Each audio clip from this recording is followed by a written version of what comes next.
നേരത്തെ നമ്മൾ സംസാരിച്ച എൻ പി എസ് നിന്നും ഇന്നത്തെ എൻ പി എസ് വളരെ മെച്ചപ്പെട്ടിട്ടുണ്ട്. അതായത് ഇൻവെസ്റ്റേഴ്സിന് അനുകൂലമായിട്ട് ഒരുപാട് മാറ്റങ്ങൾ. ഇത് ശരിക്കും ഒരു 2.0 തന്നെ എന്ന് പറയുന്ന രീതിക്ക് എൻ പി എസിൽ പിന്നെ നമുക്ക് നാഷണൽ പെൻഷൻ സിസ്റ്റം എന്നും ഒരു പേരുണ്ട്. നമ്മൾ ഇൻവെസ്റ്റേഴ്സിൽ പലതരം ഇൻവെസ്റ്റേഴ്സ് ഉണ്ടല്ലോ, പലതരം പ്രൊഫഷനിലുള്ള, അതായത് സെൽഫ് എംപ്ലോയിഡ് കാണും, സാലറീഡ് എംപ്ലോയീസ് കാണും, പിന്നെ കൺസൾട്ടൻസ്. ഇതല്ലാതെ ഗിഗ് വർക്കേഴ്സ്, ഓരോ കാറ്റഗറി ഓഫ് പ്രൊഫഷൻസിന് വേണ്ടി നിങ്ങൾക്ക്, അതായത് പെൻഷൻ ഫണ്ട് മാനേജറിന് ഈ ആവശ്യത്തിനനുസരിച്ച് പുതിയതായിട്ട് സ്കീംസ് ഉണ്ടാക്കാൻ പറ്റും. ഇപ്പോഴിത്രയും ഫെസിലിറ്റീസ് തരേണ്ട ഒരു സാഹചര്യത്തിലാണ് പെൻഷൻ ഫണ്ട് മാനേജേഴ്സ് എന്നതുകൊണ്ട് ഇപ്പോൾ എക്സ്പെൻസ് റേഷ്യോ 0.03% ആയിരുന്നു നേരത്തെ മാക്സിമം. ഇപ്പോൾ അത് 0.3% വരെ ചാർജ് ചെയ്യാൻ പറ്റും പെൻഷൻ ഫണ്ട് മാനേജേഴ്സിന്. ഈ മെച്യൂരിറ്റി എമൗണ്ട് നമ്മൾ 60% മാത്രമേ ടാക്സ് ഫ്രീ ആയിട്ടും ക്യാഷ് ആയിട്ടും എടുക്കാൻ സാധിക്കത്തുള്ളായിരുന്നു. പക്ഷേ അതിലും ഒരു ഇളവ് വരുത്തിയിട്ടുണ്ട്. ഇപ്പോൾ 60% ടാക്സ് ഫ്രീ, പക്ഷേ മൊത്തത്തിൽ 80% ക്യാഷ് ആയിട്ട് വിഡ്രാ ചെയ്യാൻ പറ്റും. 15 വർഷത്തിൽ എക്സിറ്റ് ചെയ്യാൻ പറ്റും. പാർഷ്യൽ വിഡ്രാൽസിൻ്റെ കാര്യത്തിൽ ഇളവ് വരുത്തിയിട്ടുണ്ട്. ഇത്രയും ഫെസിലിറ്റീസോടാണ് നിങ്ങൾക്ക് ഈ NPS 2.0 വന്നേക്കുന്നത്. Mutual fund investments are subject to market risks. Read all scheme-related documents carefully. ഞങ്ങൾ നേരത്തെ ന്യൂ പെൻഷൻ സ്കീം, അതായത് NPS കുറിച്ച് നേരത്തെ ചെയ്തിരുന്ന വീഡിയോയ്ക്ക് നിങ്ങൾ നല്ല റെസ്പോൺസ് കാണിച്ചിരുന്നു.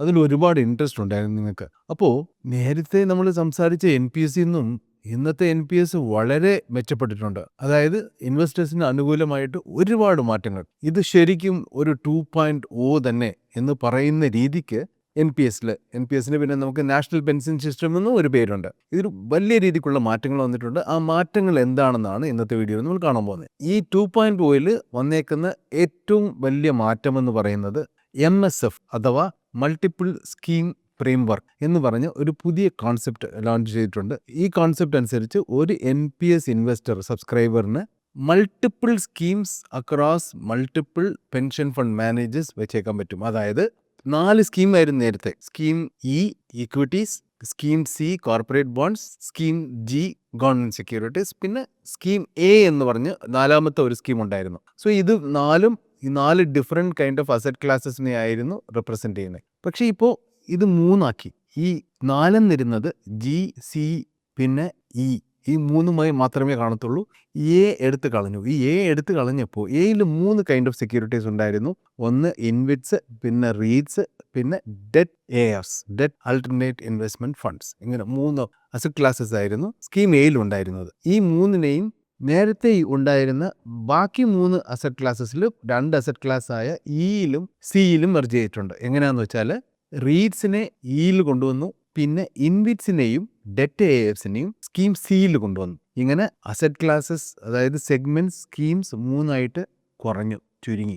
ഇപ്പോൾ ഈ 3 സ്കീമിൻ്റെ അകത്ത് ഒരു സ്കീമിൽ ഒരു പർട്ടിക്കുലർ A എന്ന് പറയുന്ന ഒരു പെൻഷൻ ഫണ്ട് മാനേജറും വേറെ ഒരു അസറ്റ് ക്ലാസ്സിൽ വേറെ ഒരു സ്കീമിൽ വേറെ ഒരു ഫണ്ട് മാനേജറിൻ്റെ സ്കീമിനെയും അങ്ങനെ വേറെ വേറെ രീതിക്ക് നിങ്ങൾ സ്കീം വെച്ചേക്കാൻ പറ്റും. ഇത് മാത്രമല്ല, നമ്മൾ ഇൻവെസ്റ്റേഴ്സിൽ പലതരം ഇൻവെസ്റ്റേഴ്സ് ഉണ്ടല്ലോ, പലതരം പ്രൊഫഷനിലുള്ള, അതായത് സെൽഫ് എംപ്ലോയിഡ് കാണും, സാലറീഡ് എംപ്ലോയീസ് കാണും, പിന്നെ സെൽഫ് എംപ്ലോയിഡ് പ്രൊഫഷണൽസ്, അതായത് പ്രൊഫഷണൽസ് ഡോക്ടേഴ്സ്, എഞ്ചിനീയേഴ്സ്, അങ്ങനെ പ്രൊഫഷണൽസ്, പിന്നെ കൺസൾട്ടൻസ്. ഇതല്ലാതെ ഗിഗ് വർക്കേഴ്സ്, ഇപ്പം നമ്മൾ സൊമാറ്റോ, സ്വിഗ്ഗി പോലത്തെ പോർട്ടൽസിൽ ഡെലിവറി ബോയ്സ് ആയിട്ട് വർക്ക് ചെയ്യുന്ന ഒരുപാട് ഗിഗ് വർക്കേഴ്സ് ഉണ്ട്.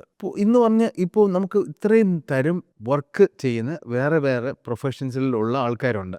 ഈ ഓരോ പ്രൊഫഷനിലുള്ള കാറ്റഗറിക്കും വേണ്ടി, ഓരോ കാറ്റഗറി ഓഫ് പ്രൊഫഷൻസിനും വേണ്ടി നിങ്ങൾക്ക്, അതായത് പെൻഷൻ ഫണ്ട് മാനേജറിന് പുതിയതായിട്ട് അവരവരുടെ ഈ ആവശ്യത്തിനനുസരിച്ച് പുതിയതായിട്ട് സ്കീംസ് ഉണ്ടാക്കാൻ പറ്റും. ഇങ്ങനെ ഒരുപാട് ഓപ്ഷൻസ് ഉണ്ടാവും ഈ മൾട്ടിപ്പിൾ സ്കീം ഫ്രെയിംവർക്കിൽ. പക്ഷേ ഓരോ സ്കീമിലും ഓരോ ഓപ്ഷനിലും വേറെ വേറെ ഫണ്ട് മാനേജറിനെയും മിക്സ് ചെയ്തെടുക്കാൻ പറ്റും. ഇങ്ങനെ ഒരുപാട് ഓപ്ഷൻസും വേറെ വേറെ ഫണ്ട് മാനേജേഴ്സും എല്ലാം കൂടി കൊണ്ടുവരുന്ന ഒരു സ്കീം ആയതുകൊണ്ട് തന്നെ ഇതിന് മൾട്ടിപ്പിൾ സ്കീം ഫ്രെയിംവർക്ക് എന്നാണ് പറയുന്നത്, MSF. നേരത്തെ സിമ്പിളായിരുന്നു, 4 സ്കീംസ്, അപ്പം ഫണ്ട് മാനേജേഴ്സ് ഇതിൽ നിങ്ങൾ തിരഞ്ഞെടുക്കുക, അങ്ങനെയായിരുന്നു നേരത്തെ. ഇതല്ലാതെ ഒരു വലിയ മാറ്റം വന്നിട്ടുണ്ട്. നേരത്തെ ഇക്വിറ്റി, നമുക്ക് ഏറ്റവും കൂടുതൽ വെൽത്ത് ക്രിയേറ്റ് ചെയ്യാൻ പറ്റുന്ന അസറ്റ് ക്ലാസ് ആണ് ഇക്വിറ്റി. എന്നാൽ പെൻഷൻ സ്കീംസിനെ സംബന്ധിച്ചിടത്തോളം കുറച്ച് കൺസർവേറ്റീവ് ആയാണോ, അതായത് കുറച്ചല്ലെങ്കിലും അത്യാവശ്യം കൺസർവേറ്റീവ് ആവണം എന്നുള്ള ചിന്താഗതിയോടെയാണ് നേരത്തെ ഈക്വിറ്റീസിൽ പരമാവധി 75% മാത്രമേ ചെയ്യാൻ പറ്റത്തുള്ളൂ. അതായത് മാക്സിമം നിങ്ങൾക്ക് ഇൻവെസ്റ്റ് ചെയ്യാൻ പറ്റുന്ന amount 75% മാത്രമായിരുന്നു. അതിപ്പോൾ 100% ആക്കി. നിങ്ങൾക്ക് റിസ്ക് എടുക്കാൻ തയ്യാറാണോ? 100% ഇക്വിറ്റിയിൽ ഇൻവെസ്റ്റ് ചെയ്യാൻ നിങ്ങൾ ആഗ്രഹിക്കുന്നുവോ? ഇപ്പോൾ അത് സാധിക്കും. നിങ്ങൾക്ക് 100% ഇക്വിറ്റി സ്കീം ഇയിൽ തന്നെ ഇൻവെസ്റ്റ് ചെയ്യാൻ പറ്റും. നമ്മൾ നേരത്തെ പറഞ്ഞത് ബാക്കിയിരിക്കുന്നത് സി, കോർപ്പറേറ്റ് ബോണ്ട്സും പിന്നെ ഉള്ളത് ഇയുമാണ്. ഓർക്കണം, ലോങ് ടേമിൽ ഏറ്റവും കൂടുതൽ റിട്ടേൺസ് കൊടുക്കാൻ പോകുന്നതും റിട്ടേൺസ് നൽകിയേക്കുന്നതും കാറ്റഗറി അതായത് സ്കീം ഇ ആണ്. സോ നിങ്ങളുടെ വെൽത്ത് കൂടുതൽ വർദ്ധിക്കാൻ നിങ്ങൾ വളരെ ചെറിയ പ്രായത്തിൽ തന്നെ ഇൻവെസ്റ്റ് ചെയ്യാൻ തുടങ്ങിയെങ്കിൽ ഒരു 50 വയസ്സ് അടുപ്പിച്ച് വരെയൊക്കെ നിങ്ങൾ ചിലപ്പോൾ 100% ഇക്വിറ്റിയിൽ ഇരിക്കാനുള്ള റിസ്ക് അപ്പറ്റൈറ്റ് ഉണ്ടെങ്കിൽ 100% ഇക്വിറ്റിയിൽ തന്നെ അത്രയും കാലം വയ്ക്കാനുള്ള ഓപ്ഷനും ഈ NPS 2.0 വഴി കിട്ടിയിട്ടുണ്ട്. പിന്നെ എന്തൊക്കെ മാറ്റങ്ങളാണ്? നേരത്തെ NPSൽ ഓൾറെഡി ഉണ്ടായിരുന്ന സബ്സ്ക്രൈബേഴ്സ്, നേരത്തെ ഉണ്ടായിരുന്ന സ്കീംസിലുള്ള ഇൻവെസ്റ്റ്മെൻറ്റ്സിനെ MSFലോട്ട് ഇപ്പോൾ മാറ്റാൻ പറ്റത്തില്ല. നേരത്തെ ഇരുന്ന സ്കീംസിനെ ഇപ്പോൾ കോമൺ സ്കീംസ് എന്നാണ് വിളിക്കുന്നത്. നേരത്തെ വരുന്നതിന് കോമൺ സ്കീംസ് എന്നാണ് വിളിക്കുന്നത്. പുതിയ ഫ്രെയിം വർക്കിന് MSF എന്നാണ് പേരിട്ടേക്കുന്നത്. പക്ഷേ ഈ നേരത്തെ ഇൻവെസ്റ്റ് ചെയ്തേക്കുന്ന ഇൻവെസ്റ്റേഴ്സ് പോലും പുതിയതായിട്ട് ഇൻവെസ്റ്റ് ചെയ്യുമ്പം MSF തിരഞ്ഞെടുക്കാൻ പറ്റും. നേരത്തെ ഉള്ളത് കണ്ടിന്യൂ ചെയ്യണം കോമൺ സ്കീംസിൽ തന്നെ. പുതിയതായിട്ട് ഇൻവെസ്റ്റ് ചെയ്യുന്നത് ഈ MSF വഴിയുള്ള ഓപ്ഷൻസിൽ, മൾട്ടിപ്പിൾ സ്കീം ഫ്രെയിം വർക്കിൽ ഉള്ള ഓപ്ഷൻസിൽ ഇൻവെസ്റ്റ് ചെയ്യാൻ പറ്റും. പിന്നെ MSF തിരഞ്ഞെടുത്ത് കഴിഞ്ഞാലും ആദ്യത്തെ 15 വർഷം നിങ്ങൾ തിരഞ്ഞെടുത്തേക്കുന്ന MSF സ്ട്രക്ചറിൽ നിന്ന് സ്വിച്ച് ചെയ്യാൻ പറ്റുകയില്ല. 15 കൊല്ലം കഴിഞ്ഞതിന് ശേഷം മാത്രമേ ഒരു പർട്ടിക്കുലർ MSFൽ നിന്ന് മാറ്റി വേറെ ഒരു MSFലോട്ട്, വേറെ ഒരു സ്കീമിലോട്ട് മാറ്റാൻ പറ്റത്തുള്ളൂ. അങ്ങനെ ഒരു ലോക്ക് ഇൻ കിടപ്പുണ്ട് 15 വർഷത്തേക്ക്. പിന്നെ നേരത്തെ മൊത്തത്തിൽ NPS ഇൻവെസ്റ്റർ ആണെങ്കിൽ നിങ്ങൾ അതിൻ്റെ മെച്യൂരിറ്റി 60 years ആണോ ചെയ്തിരുന്നത്. നിങ്ങൾക്ക് ഏത് വയസ്സിൽ ഇൻവെസ്റ്റ് ചെയ്തിരുന്നാലും എക്സിറ്റ് എന്നത്, അതായത് മെച്യൂരിറ്റി എന്നത് 60 വയസ്സിലായിരുന്നു. ഇപ്പോൾ അതും കുറഞ്ഞിരിക്കുന്നു. നിങ്ങൾ ഇൻവെസ്റ്റ് ചെയ്യുന്നത് തുടങ്ങിയത് നേരത്തെയാണെങ്കിൽ നിങ്ങൾ 15 വർഷം തികച്ചിട്ടുണ്ടോ, അപ്പോൾ നിങ്ങൾക്ക് എക്സിറ്റ് ചെയ്യാൻ പറ്റും. 60 വയസ്സ് വരെ അവിടെ പിടിച്ച് നിൽക്കണമെന്ന് യാതൊരു നിർബന്ധവും ഇല്ല. ഇതിന് ഇന്നത്തെ ജനറേഷന് ഇതൊരു അഡ്വാൻറ്റേജ് ആയിട്ടും കാണും. കാരണം ഇന്നത്തെ പർട്ടിക്കുലർ ജനറേഷൻ, നമ്മുടെ ഇന്ന് 20കളിലും 30 വയസ്സ് പ്രായമുള്ളവരൊക്കെ നമ്മൾ ചോദിക്കുവാണെങ്കിൽ ഭൂരിഭാഗം ആൾക്കാരും പറയുന്നത് അവർക്ക് റിട്ടയർ ചെയ്യേണ്ടത് 45 വയസ്സിലോ 50 വയസ്സിലോ എന്നാണ്. 55 പോലും ആരും പറയുന്നില്ല. എന്ന് പറഞ്ഞാൽ ഇവർക്ക് 60 വയസ്സ് വരെ റിട്ടയർമെൻറ്റിന് വേണ്ടി കാത്തിരിക്കാൻ പറ്റില്ല.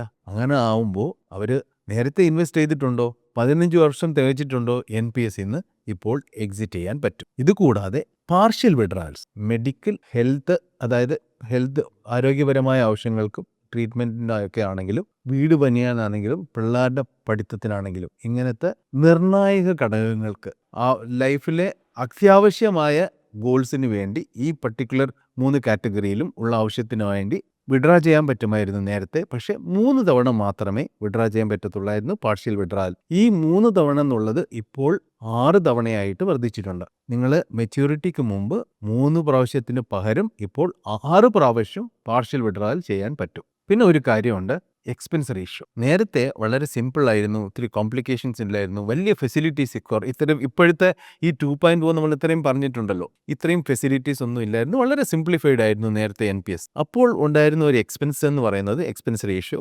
0.03% ആണ്. ഇപ്പോഴിത്രയും ഫെസിലിറ്റീസ് തരേണ്ട ഒരു സാഹചര്യത്തിലാണ് പെൻഷൻ ഫണ്ട് മാനേജേഴ്സ് എന്നതുകൊണ്ട് ഇപ്പോൾ എക്സ്പെൻസ് റേഷ്യോ 0.03% ആയിരുന്നു നേരത്തെ മാക്സിമം. ഇപ്പോൾ അത് 0.3% വരെ ചാർജ് ചെയ്യാൻ പറ്റും പെൻഷൻ ഫണ്ട് മാനേജേഴ്സിന്, 0.3% വരെ. എന്നാൽ ഇത് ഒരുപാട് കൂടുതലാണോ എന്ന് ചോദിച്ചാൽ നേരത്തെ ഉണ്ടായിരുന്ന 0.03 എന്ന് ഇത് ഡെഫിനറ്റ്ലി കൂടുതലാണ്. പക്ഷേ ഇക്വിറ്റി മാനേജ് ചെയ്യുന്ന ഏതെങ്കിലും വഴി, മ്യൂച്വൽ ഫണ്ടോ ഒരു PMSO യൂലിപ്പോ ഏത് കാറ്റഗറി ഓഫ് ഈക്വിറ്റി മാനേജ്മെന്റ് ആണെങ്കിലും നോർമലി ഇവരുടെ ആവറേജ് എക്സ്പെൻസസ് 0.5% തൊട്ട് 1.25% ഒക്കെയാണ് ഇവരുടെ എക്സ്പെൻസ് റേഷ്യോ വേറെ എല്ലാ ഇൻവെസ്റ്റ്മെൻറ്റ് ഓപ്ഷൻസിലും. പക്ഷേ NPSൽ ഇപ്പോഴും മാക്സിമം ചാർജ് ചെയ്യാൻ പറ്റുന്നത് 0.3% മാത്രമാണ്. സോ നിലവിലുള്ള പൊതുവേ ഇക്വിറ്റി ഓപ്ഷൻസ് ഇൻവെസ്റ്റ് ചെയ്യുന്ന ഓപ്ഷൻസായ മ്യൂച്വൽ ഫണ്ട്സിലോ PMSലോ യൂലിപ്സിലോ ഉള്ള